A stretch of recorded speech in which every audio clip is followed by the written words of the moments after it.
Thanks for being here. Subscribe to Cheating Stories Best, so you don't miss new stories. The wife decided to travel to sign a contract in another state with her boss, but what did it turn into? Today's story with a similar plot. Enjoy the show! It was one of those hectic Mondays to start the week, and I was tired as I drove my F-350 down the long, winding road to the house. Only to see a black stretch limousine in our circular driveway right in front of my front door. This was unusual for our home, and I had a bad feeling. When I parked the truck, I called out to let Justine know I was home. I heard a quiet voice from the living room and saw Justine on the sofa, looking into a cup of coffee with her hands folded in her lap. I knew this wouldn't bode well, and I braced myself for an invisible shockwave. "Honey, is everything okay? Why is there a limousine in our driveway?" She did not look at me and, lowering her head, said those words that you only read about and hope to never hear from your loved one. "Honey, something happened. We need to talk." Before I tell you about this scene, let me introduce myself. As I mentioned, I'm Martin Creed, Marty to friends. I am the president of Coastal Construction, the largest commercial builder in South Florida. Coastal Construction was founded by my dear old dad in 1947, who is now semi-retired but still owns 100% of the company. I will be the sole heir to the company and legacy as stated in his will and power of attorney. Until then, I run things while Dad enjoys his days fishing and golfing. If such a thing existed, many would call me an alpha male, a cliché I don't like. You know, I'm actually a gentle giant.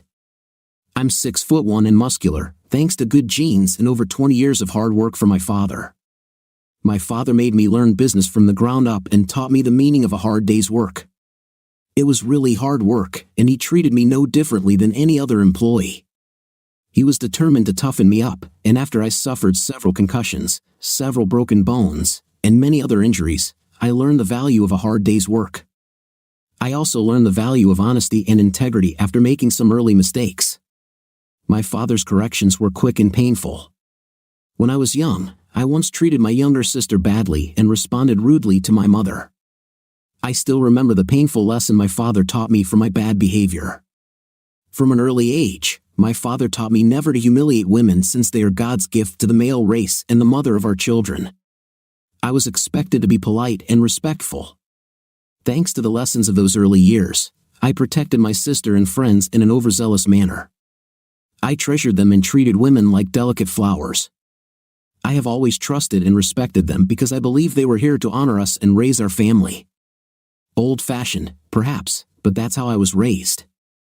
I never started a fight, but my size intimidated many people, which ended the matter before I had to hurt anyone. I've never actually been in a real fight, but I've stopped so many that I stopped counting. My attitude towards women carried over into adulthood, where I continued to treat them like precious treasures and pampered them like crazy.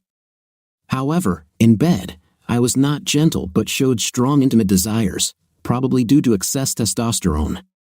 Women loved my anatomically correct body and enjoyed my strong, large masculinity.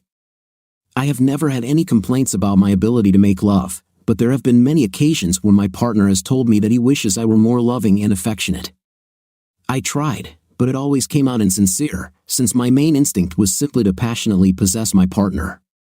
I've been told that intimacy with me was like an hour at Space Mountain at Disneyland, stormy, exciting, scary, and fun. Unfortunately, I never learned the soft lovemaking that some girls desire. I met Justine while doing construction work on her building. We weren't exactly what anyone would call a match, as she was 5 feet 5 inches tall and weighed 115 pounds. She was fragile with long legs, slender and feminine. She was always dressed in her dance outfits, which emphasized her intimacy and femininity. In general, she was every guy's dream. There was no way I would ever have considered myself as a potential partner for such a diverse woman, but it happened. We had chemistry when we met, and we immediately started flirting and getting along better than I could have imagined. It took a long time before I got up the courage to ask her out, but after she asked me why I was so shy, I asked her out for coffee. Soon after that, we started dating and became a couple. We were a great couple, got along great, and enjoyed our free time together. She loved our intimate roller coaster and said that all the men she had been with before were much less aggressive. They were loving and affectionate, but she explained that the girl loved a strong man and the exciting intimate we shared. She was a rock star under the covers, and I had some of the best moments of my life with this fragile little flower. The big builder and the frail dancer made an interesting couple. When we got married a year after we met, she loved being surrounded by the performing arts, both acting and dancing. She was adopted at birth by Carlos and Maria Bautista, a Cuban couple in Miami, and raised lovingly in Spanish culture. Hispanic fathers treated their daughters like princesses. Cuban men are known for their machismo and strength. However, because of her love of dancing, most of the guys she hung out with were anything but macho. Most male dancers and actors were handsome or gay. These guys were all obsessed with their appearance and self-esteem. Justine developed a passion for modern dance, salsa, and rumba and won numerous awards throughout her studies. She graduated with a degree in dance, and her parents opened a dance studio for her in Coral Gables so she could become famous. Her dance studio quickly became successful, largely due to her skill, reputation, love of the arts, and family connections. South Florida is known for movies, music videos, and international modeling shows. Justine's talent and beauty attracted many clients, and her clients were now attracting some of the world's most famous talents. People like Taylor Swift, Camila Cabello, and Ariana Grande were her students. Her studio received national recognition, and Justine won numerous American and Latin American dance awards, becoming the dance destination in Miami. Pierre Laurent was the hottest male dancer in the country and was known as a ladies' man with his expensive lifestyle, fame, and looks. He was every girl's dream with his long hair. He was a national star. The tabloids always published photographs of him showing off his long, shoulder-length hair, which became his trademark. He was tall, thin, and also handsome, and women found his long hair so nicely. His reputation among women was always mentioned in interviews on television or in the press, and he was constantly photographed with supermodels and famous actresses. He was also accused of breaking up several marriages in Hollywood.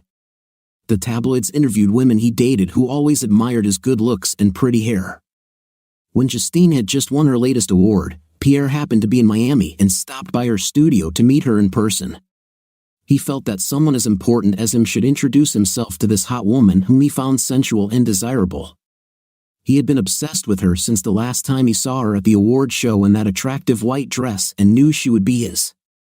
After he ensnared Justine, they became engaged and became a happy couple until Justine caught him in bed with one of the other dancers. The tabloids loved the story, and Justine became famous because of his scam. She was angry that she had fallen so deeply in love with this idiot and seething with anger that he had broken her heart. Justine broke off the engagement and hasn't spoken to him since. In the beginning, Justine fell in love with all the fame and spotlights that surrounded them as a couple. When she gave herself to him, she thought they would be together forever. She loved him deeply, but after his betrayal, she was broken and suffered from depression for over a year. Her father was furious and wanted to kill the man who hurt his little girl, but he was convinced to calm down and give him some time before he did something he would regret. It was a year after Pierre left Justine when she met Martin, or Marty, as she liked to call him. He was completely different from any other man she had ever been with. Martin was big and strong, rough to the touch but kind and polite. He hadn't had a $200 haircut and probably hadn't shaved in days. He was the complete opposite of every guy she had ever been with or dated. She was frustrated that her flirting and attempts to get him to ask her out were failing, and she ended up confronting him before he left the new building they were adding to the studio. "Marty, can I talk to you for a minute?" "Of course, Justine. How can I help you?" "I asked around and know that you are single and not dating anyone. I'm wondering why you didn't ask me out after I gave you so many signals. Don't you like me, or have I offended you in some way?" Shocked to the core, he stood in front of her for a long moment with his mouth open and finally spoke. "Are you kidding me? You're the prettiest woman I've ever seen, and I'm sure every guy who works for me would kill to ask you out on a date. Then why didn't you invite me?" "Well, 2 reasons. First, you are my client, and it would be unprofessional. But the real reason is that you are so much above my level that I could not even dream that you would accept an invitation from someone like me." Her laugh shocked him even more and made him want to run back to his truck. "You are a big fool. You are someone who is above my level. You treat me so delicately and kindly and don't try to woo me like every other guy I know. And I find you extremely attractive and nicely, not at all like that I talk to every day. I want you to take me out on a date, and whatever we do, I promise I'll enjoy doing it with you." This day led to a 2-year relationship that ended in marriage. Justine was fascinated by Martin and the way he lived, no pretenses, fake relationships, or boasting. What she saw was a powerful man who loved and respected women. As tender as Martin was towards her, he was the complete opposite in bed. His intimate activity was powerful and wild. One night in bed, Martin made the mistake of asking about her previous lovers, and when she compared her night with Martin to Pierre, it was like heaven and earth. She told him that Pierre only cared about Pierre and never made love to her like Martin. Deep down, she was always pleased and loved Martin's enthusiasm, but sometimes she missed Pierre's tenderness. She was madly in love with Martin, and they made love almost every night. After 5 years of marriage, things were going great. Her studio was making a profit, and now her younger sister was running things. Carmela followed in her sister's footsteps and was Justine's trusted partner in the studio. Carmela didn't have Justine's natural talents, but she was just as attractive and outgoing as Justine, only now 5 years younger and full of energy. Martin was now the president of the company, and his father was aging. He was ready to take over the company with his father's blessing. The father was now 92 years old and knew he would not live much longer. He commissioned a lawyer to prepare plans for the inevitable change of ownership.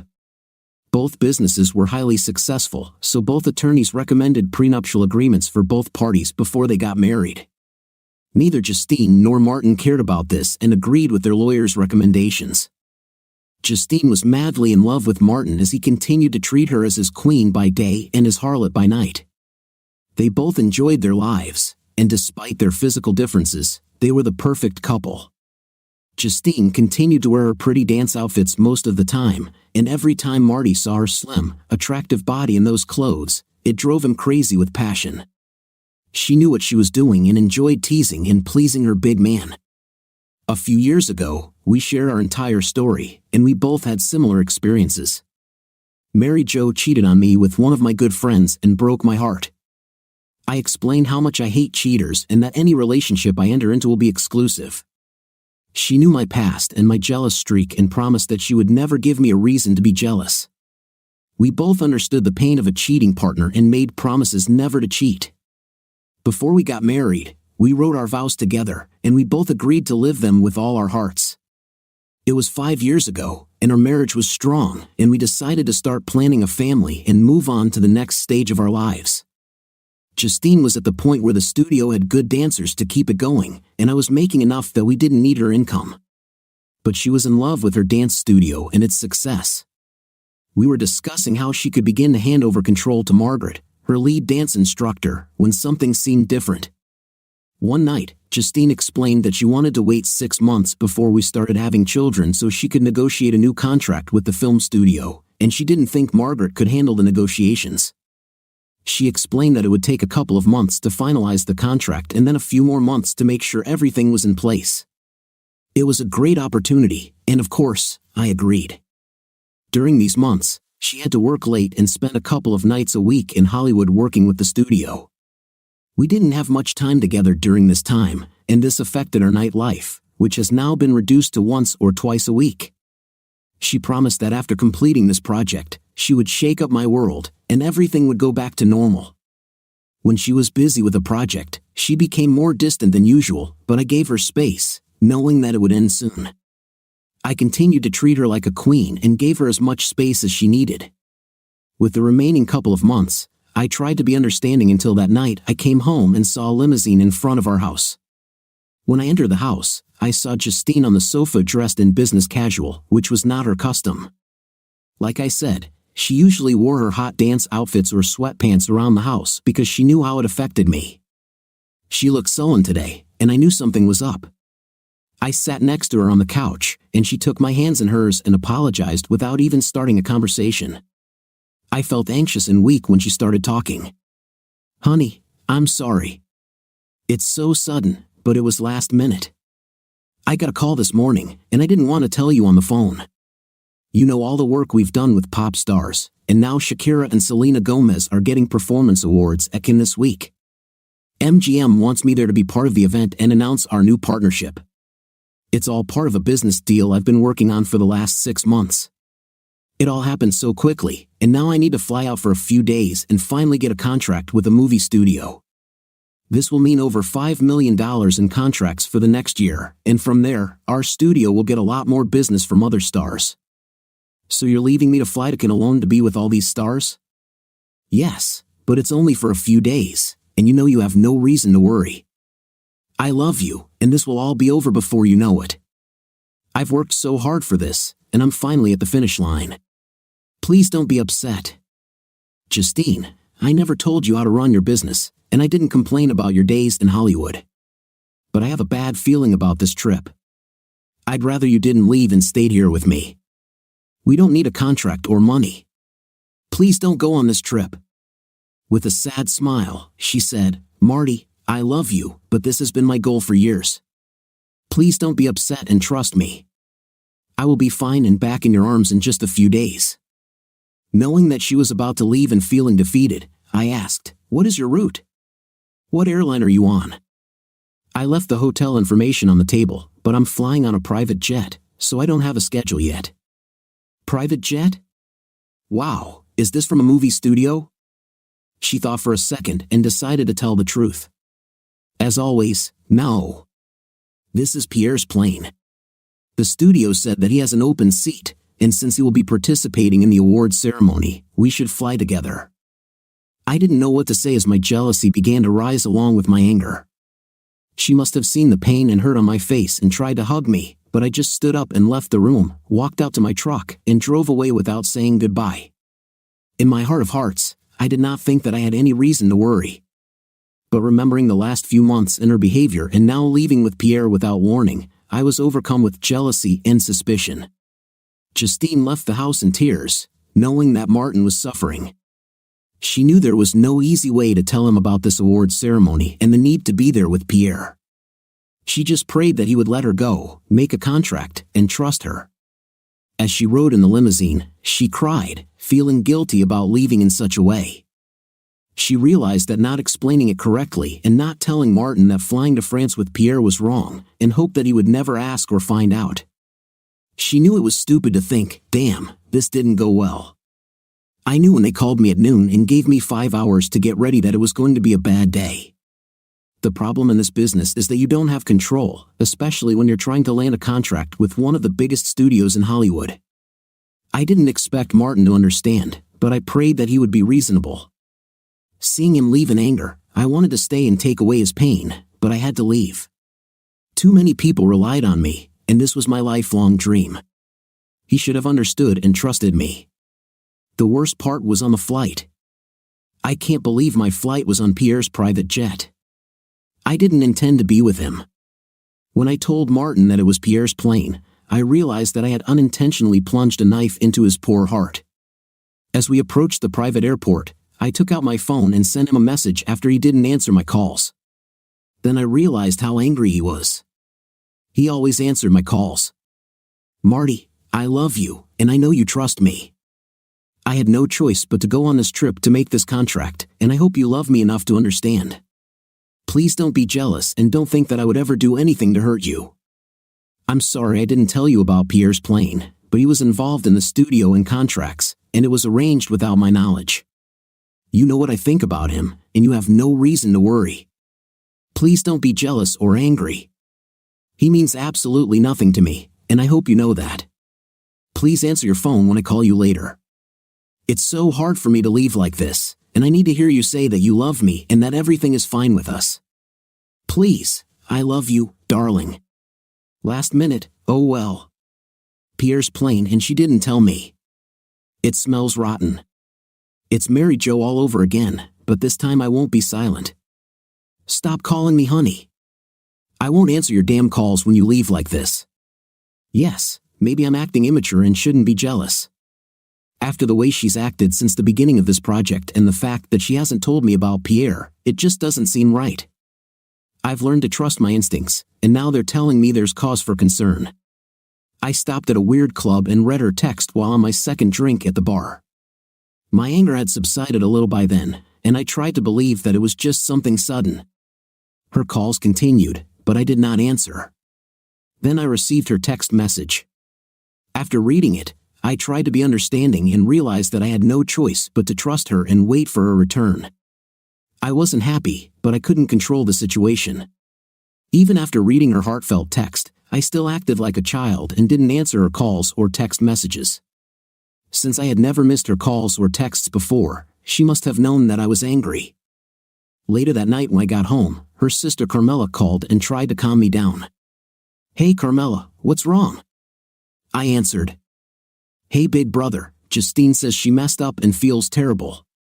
I want you to know that she cried and felt guilty when she left today.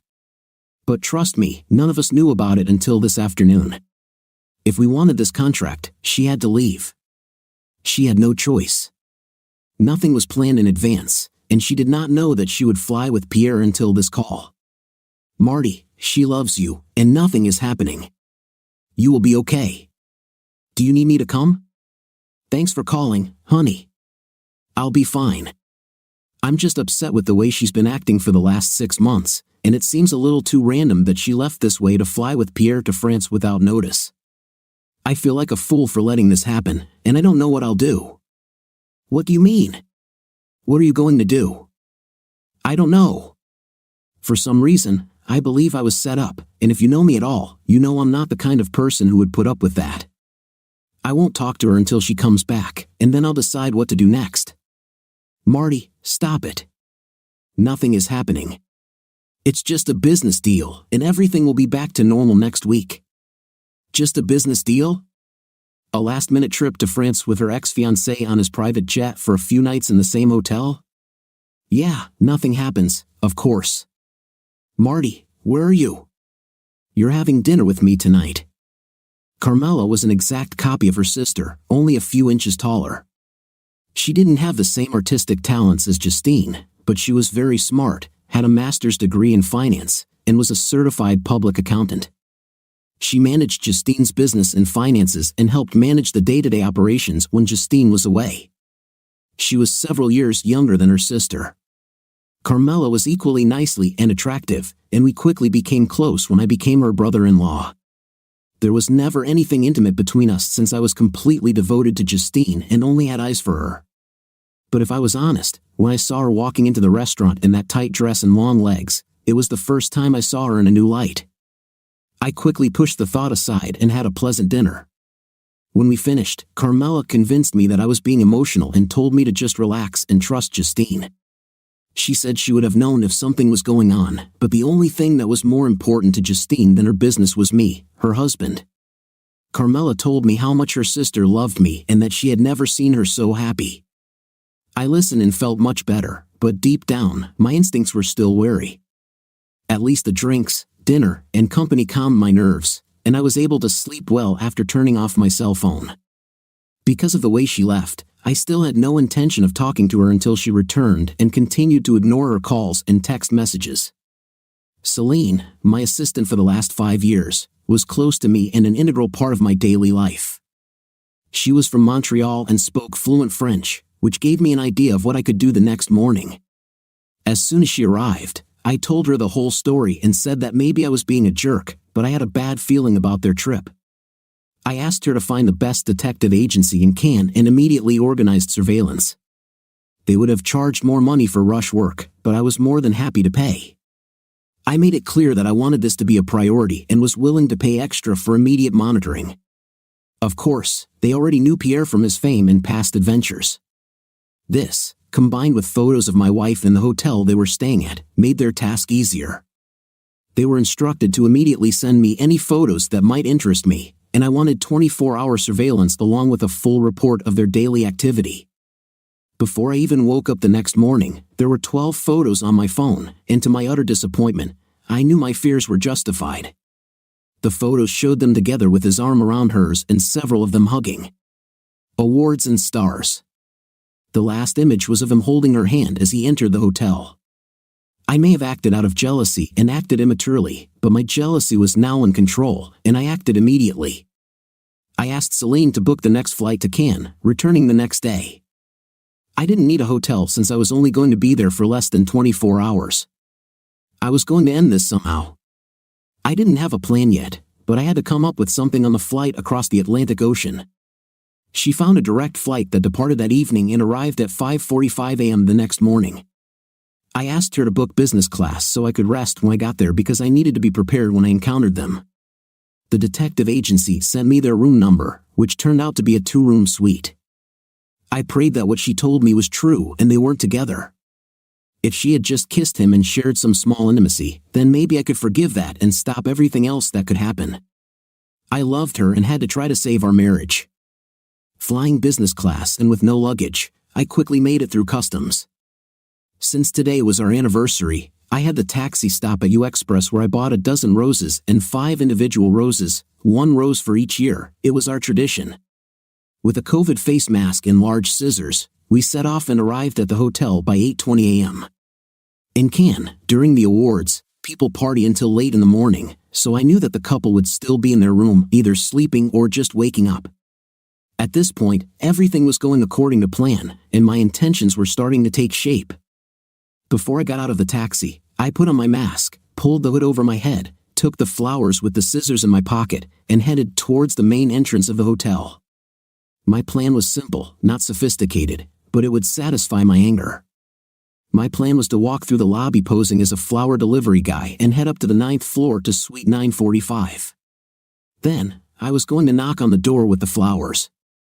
I knew that he would open the door since they had no reason to suspect that I might visit them. If they were together, I was going to beat Pierre up and cut off his famous long hair. If she hadn't been there, I would have knocked on her door and surprised her with my anniversary gift and rejoiced at her loyalty. Simple and stupid, but if he had an intimate with my wife, I knew my plan would be a big blow to him and his image. However, my plans changed in an instant as I walked towards the main entrance of the hotel. My phone beeped, indicating a new text message. Pierre got up early while Justine was still sleeping in his bed. He planned to go downstairs for a walk and then bring the coffee back to his room. He dressed quietly, seeing his beautiful Justine on the bed with her left hand on her hip, seeing her wedding ring next to her body. He acted on a stupid impulse and did something he would regret for the rest of his life. Pierre saw Justine's phone on the nightstand and, using facial recognition to unlock it, took a photo of Justine with her wedding ring in plain sight. Knowing that her husband, Martin, was in another country and unattainable, Pierre had an irresistible desire to let her jealous husband know that his ideal wife was now his woman. Over the past month, no matter how hard he tried to get her into bed, she told him about her love for Martin and their fulfilling marriage. Justine made it clear that she would never be with another man, especially not after what he did to her last time. She told Pierre to stop trying to seduce her and that their relationship was strictly business. His ego took over, and that's when he made a fatal mistake. After he took a photo of her, he opened the messaging app, found Martin's name, and typed a message, "Hey big guy, your wife is having a great time. Too bad you don't see us in action. I think I'll leave her here with me for a while." He then attached a photo and clicked send. Martin was about to press the elevator call button when the message came. Seeing that it was from Justine, he stopped and opened the text to see the woman he loved body without clothes on the bed. Then he read the message, and his world collapsed. Standing frozen with roses in his hands and looking at the photo and message, a new hatred arose in his head. Having come to his senses, he walked up to the elevator and forcefully pressed the call button to confront this predator and cause destruction. His plans had now changed, and he was going to kill the idiot. Apart from this message, everything was going in his favor, and subsequent events unfolded perfectly. It was as if all the planets were lined up in a row, and everything was going as well as possible. When he entered the hotel, the lobby was empty and silent. Then, after he pressed the elevator button, the door opened, and to Martin's surprise, Pierre came out of the elevator, the same man who had just cuckolded him, taking his wife and ruining his happy marriage.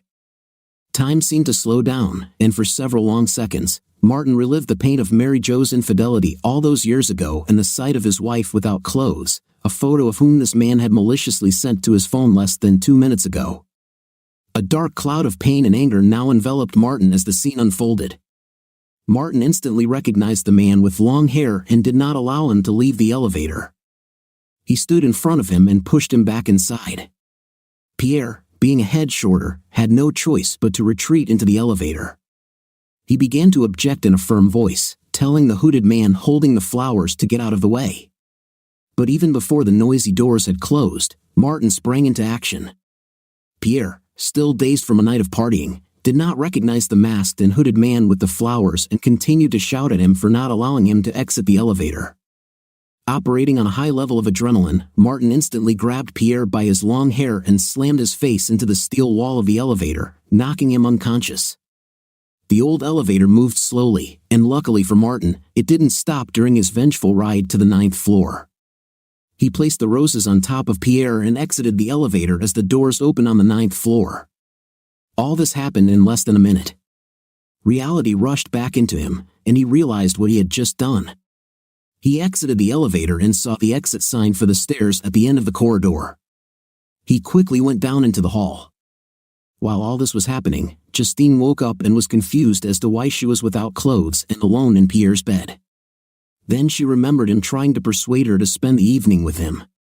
But she couldn't understand why. She would never let him touch her like that and told him so several times. She remembered how blurry everything was and tried to remember what happened, but could only recall night. This sent her into another panic attack. Did she do this last night? Nothing made sense.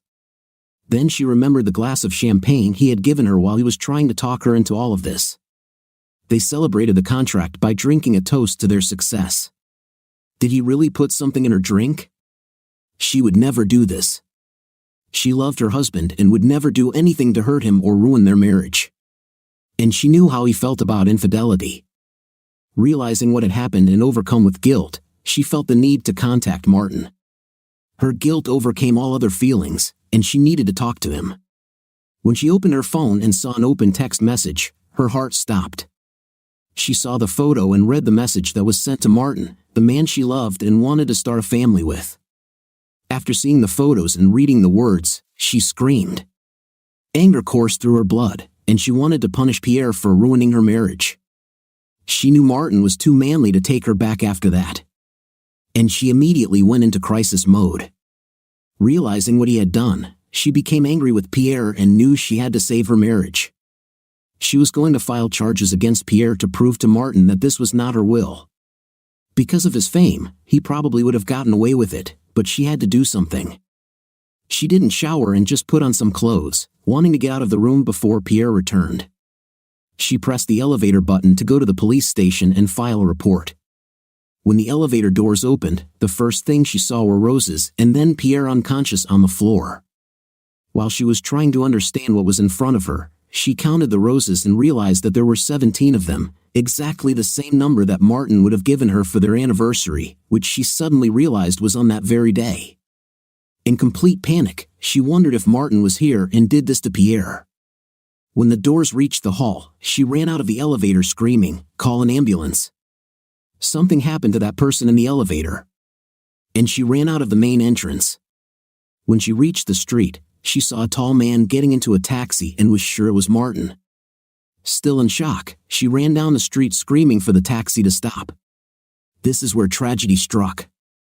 As if the gods were against her that day, as she ran to the taxi, a young girl riding too fast on her electric scooter crashed straight into Justine before she could brake.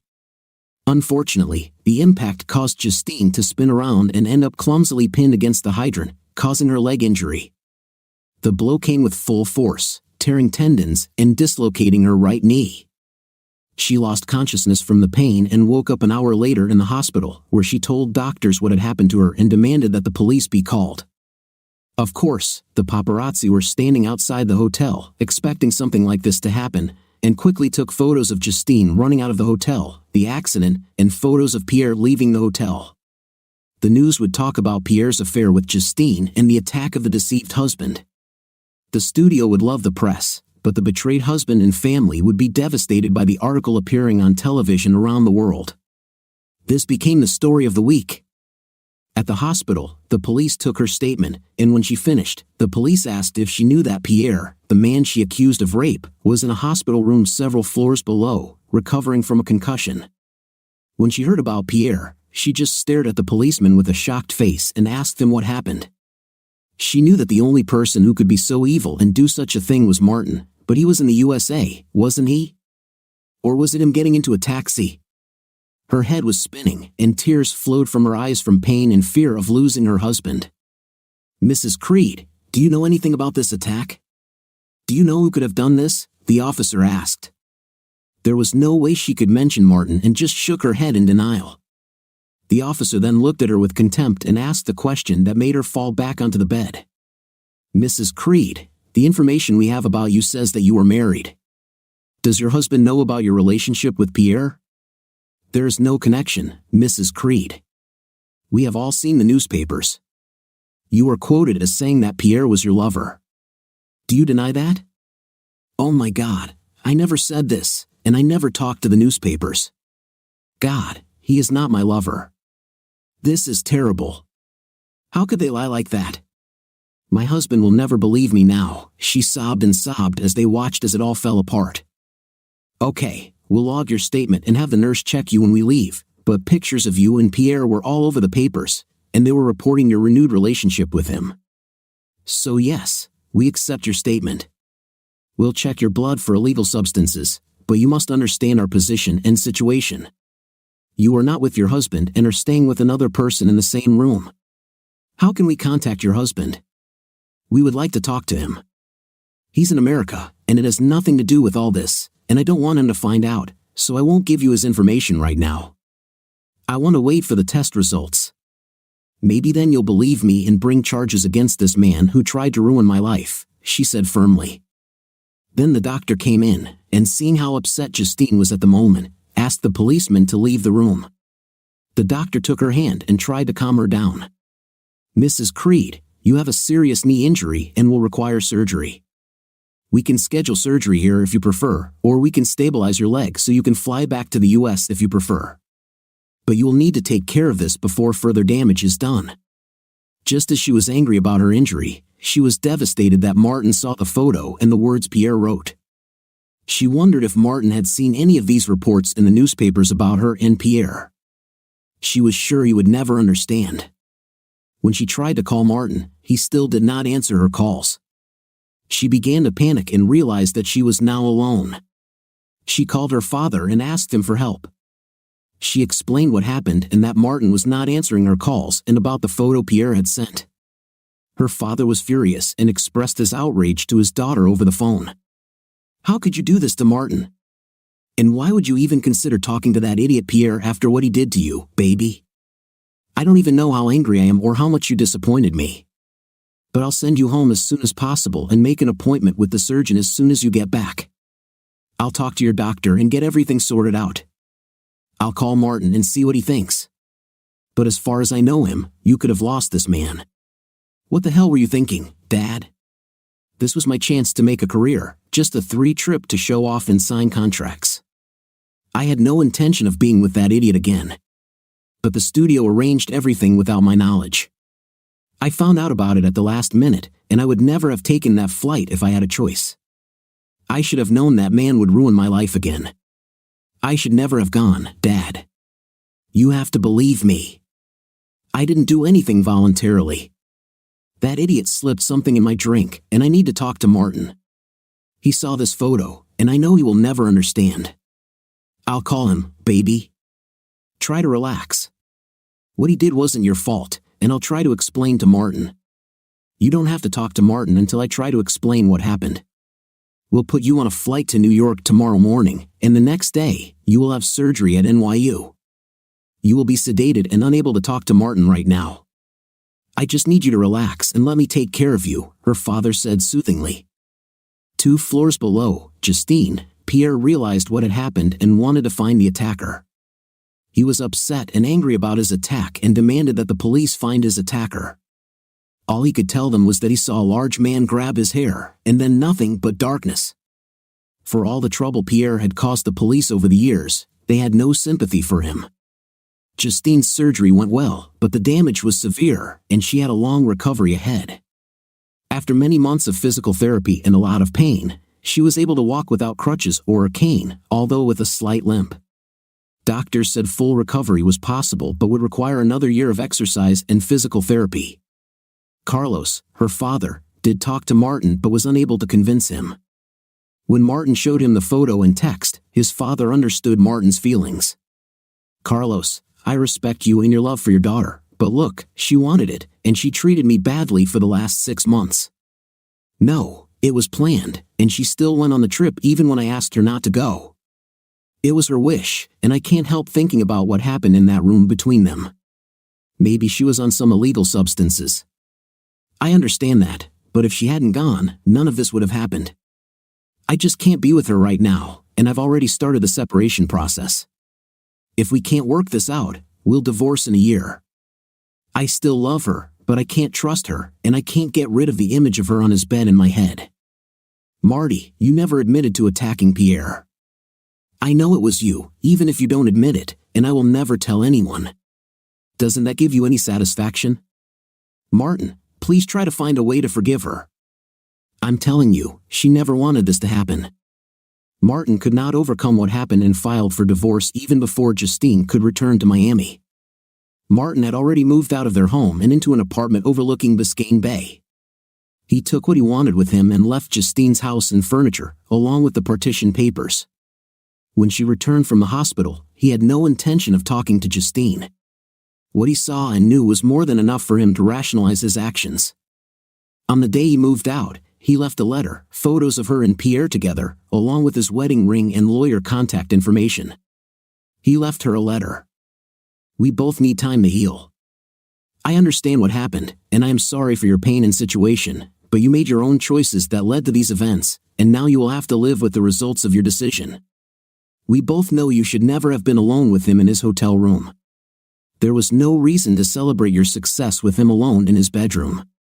I told you that I had a bad feeling about the trip and told you to stay home, but you went on this trip against my will and without thinking about the consequences. The separation agreement I left with you gives us a year to heal and decide our future. If you want to finalize this sooner, let my lawyer know, and I will ask my lawyer to expedite the divorce process. I really love you, which makes it even more painful since I never thought I'd see you with another man. Yes, I know you were deceived, but this photo shows you so happy in his bed. I just can't get it out of my head. I should delete this photo, but every time I think about calling you or trying to work things out, I force myself to look at you in his bed, and then all the pain comes back, and why we are separated. I'm not ready to talk to you, so if you need anything, please contact my lawyer. His business card is attached to the documents, and you will be financially secure during our separation. I will try my best to forgive, forget, and overcome all this damn pain, Martin." Everything he said was true, and now I've lost him. He's right. I should never have been alone in a hotel room with Pierre. My ego led me to believe that I was smart and in control, but now I know how stupid and gullible I was. He knows I would never cheat on him, but that photo of me in his bed must have really hurt him. I can't imagine what it must have been like for him to see me like this, and I will never forgive Pierre for this. Worst of all, he was never arrested and is still at large. At least he felt some pain from Marty's attack. I'll have Martin to thank for that if he ever talks to me again. I'll give it time, but I'm not giving up. I know he loves me, and if I can get him to talk to me, I know he will take me back. I thought that a contract with Hollywood would be the peak of my success, but it turned out to be completely different. If I had just stayed home and given up on this dream, none of this would have happened. I wouldn't be injured, Pierre would be a distant memory, and I'd be back in bed with my husband. Now all I have is pain, loneliness, and regret. I want my pain to go away and my tears to stop flowing, but every morning they come back. I want my husband and my life back, and I won't give up. I will keep trying to contact him until he finally picks up the phone and talks to me. The French police were angry and humiliated by all the press and how the attacker escaped.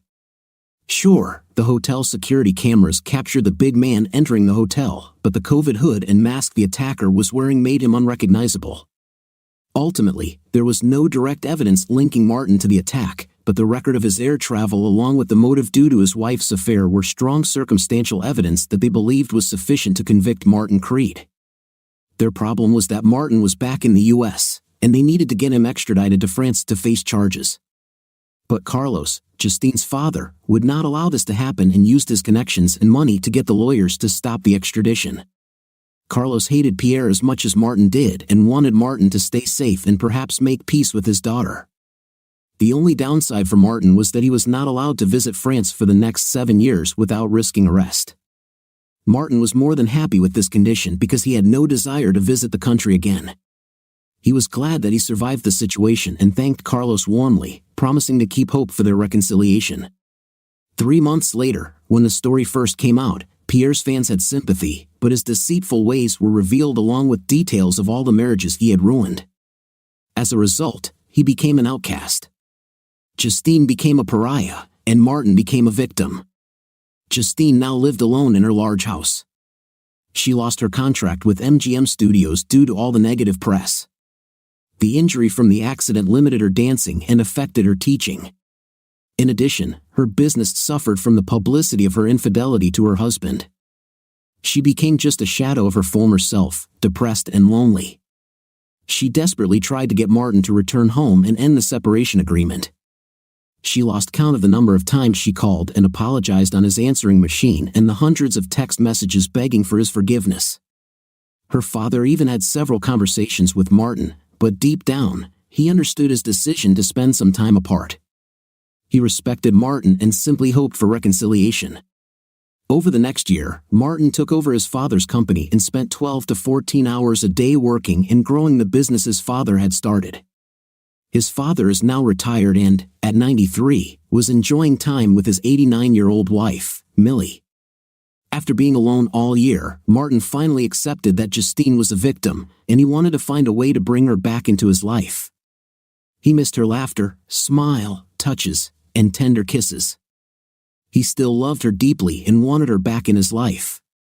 Yes, she had gone on the trip against his wishes, and that still made him angry because if she had listened to him, they would still be together. But deep down, he knew that she would never change. To him, he wanted to see her again, and she happily agreed to meet for dinner the following Friday at Mario's Garden, their favorite restaurant. Oddly enough, it coincided with the night of their anniversary. In a month, they were to separate for a year, and the divorce would become final. Martin needed this one meeting to see if there was a chance of reconciliation and a future together. Martin arrived early with 18 roses, met the owner Mario Cardui, and explained his situation. He told Mario that this evening could be the beginning of their life together again. He explained that it was their anniversary, and if all went well, he would like Mario to deliver Justine's roses after giving him a sign. After dinner, Mario, being the romantic he is, led the in was all for helping his old friend and regular customer. At 10:20, he saw Justine entering the restaurant. His heart pounded in his chest as he saw the woman he still loved for the first time in a year and realized how much he missed her. He noticed her slight limp due to the accident but quickly looked into her eyes and wrapped his arms around her small body in a strong, overwhelming hug that lasted over a minute. Justine looked at him with tears in her eyes as they walked towards their table. Over 2 bottles of wine, they both expressed their regret about what had happened. By the end of the dinner, they realized that they were destined to be together. The dinner was supposed to be the last meeting to discuss their future, but neither of them knew how it would end. But they hoped for the best. The best outcome was to forget the past year and start again. Justine gave Martin a strange look as he waved to Mario, who had been circling their table all night. A moment later, Mario walked over with the roses, handing them to Justine. "Happy anniversary, Justine. I missed you so much, and I want you back in my life." Justine began to cry as nearby tables watched. With her head in her hands and sobbing, Martin walked over and lifted her from her chair, kissing her deeply as other guests in the restaurant applauded and several women let out quiet sounds. It was a romantic love scene that many of them will never forget. After Justine came to her senses and released Martin from her tight embrace, they went to the bar for an after-dinner drink. They kissed and cuddled at the bar for more than an hour, and she agreed to return to his apartment that night to start over. It was the happiest time for both of them since that terrible trip to France, but now they knew that they could weather the storm and be together forever. Justine's depression went away, and Martin smiled for the first time in a year. All he wanted was to hold Justine and love the woman he adored so much and missed so much. As they were leaving the restaurant holding hands, a man in a raincoat approached them and almost deliberately bumped into them. Martin, towering over the man, gave him an angry look until he saw the chrome pistol. A second later, he heard a loud sound before he woke up in the hospital after surgery. Over the past year, Pierre had been filled with hatred and needed revenge for how Martin ruined his life. He couldn't cope with the fact that he was ridiculed in public, rejected by all women, and he could no longer find a job. The humiliation was more than he could bear, and he hired a private detective to obtain information about Martin. When he learned about their dinner, he launched his plan. Getting a gun on the streets was easy. Waiting inside the restaurant was exciting. As he was about to take revenge, he saw them walking out together. He lined up perfectly and slammed into the big man, forcing him to stop. He saw the evil look of the man he was about to take revenge on. Pierre looked into his eyes until he was sure Martin recognized him and then fired, hitting him straight in the stomach for maximum pain and slow death. Justine howled as she saw Martin collapse to the ground and tried to stop the bleeding, screaming for an ambulance. Pierre fled the scene but didn't get far as police found him within an hour of Justine telling them who the shooter was. He was taken to surgery, and the bullet was removed, but they could not stop the bleeding. 3 hours later, the surgeon came out and told Justine that everything was on edge with blood transfusions. Martin returned to consciousness where Justine could be with him for what turned out to be their last time together. She held him and kissed him tenderly, whispering in his ear, "I love you so much, please don't leave. I can't live without you. I've waited a year to get you back, and I won't let you leave me again." Martin opened his eyes, smiled, and with the strength that remained to him, whispered, "I love you too, Justine." When their eyes met, she felt her heart break, knowing that the only man she had ever loved was going to leave. In her mind, it was all her fault, and the guilt was tearing her apart from the inside. She kissed his lips and hugged him as tears rolled down her face. The last thing Martin remembered before leaving was the taste of her sweet lips and her warm tears on his face. The only good thing about that day was that Martin left with a smile on his face and was completely calm. When she broke the kiss, she realized that he was gone. Her man, her love, her rock, her reason for living had just left. She collapsed on top of him, hugging him and sobbing uncontrollably as her father stood nearby, stroking her shoulder. She screamed, "Marty, I'm so sorry. I love you so much, please forgive me. I will always love you, honey." She couldn't let him go, and there wasn't a dry eye in the room. After a few minutes, 2 nurses pulled her away from Martin and gave her a sedative to calm her down. 6 months after the funeral and after a long public trial, Pierre was found guilty of first-degree murder because it was premeditated. He was given a life sentence. The state wanted the death penalty, but the judge rejected the request. All the luxury and fame he once enjoyed was now a thing of the past, and he would spend the rest of his days in prison laundry with only 1 hour of fresh air a day. Because of his arrogance in sending that photo to Martin, his wonderful life turned into a living hell. The media and Hollywood turned their backs on him and his antics, and they all withdrew any support he had previously enjoyed. Peter, Martin's father, died a month after his son was killed. The weight of this terrible event took its toll on the old man. Peter's wife, Millie, lived another 5 years and ensured that her husband's business and legacy would continue to exist. She sold the business to employees, making sure the company would thrive after she left.